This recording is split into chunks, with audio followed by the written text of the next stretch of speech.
এই দেশে একজন লোকের জেল হয়ে গেছে খারাপ মানুষ ছিল বলে। ওই সাক্ষীকে পরে ধরার পরে বললো যে আমি দেখি নাই কখনো।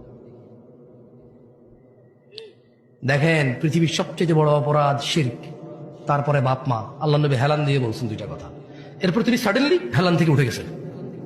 আল্লাহর নবী হেলান থেকে উঠে গিয়ে বলল, মিথ্যা সাক্ষী দেওয়া, মিথ্যা সাক্ষী দেওয়া, মিথ্যা সাক্ষী দেওয়া, মিথ্যা সাক্ষী দেওয়া, মিথ্যা সাক্ষী দেওয়া।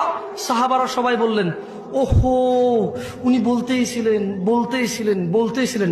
আমরা সবাই ইতস্ত বোধ করলাম যে আহা, এইবার যদি আল্লাহ নবী একটু চুপ করতো, এইবার যদি আল্লাহ নবী একটু নীরব হইতো।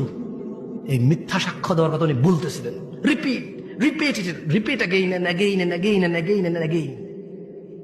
তিনি এটা বলছেন। সাহাবারা ভাবতে বাধ্য হলেন, ও আল্লাহ নবীর কষ্ট হচ্ছে, বলতেছে যদি উনি একটু আবার বন্ধ করতেন।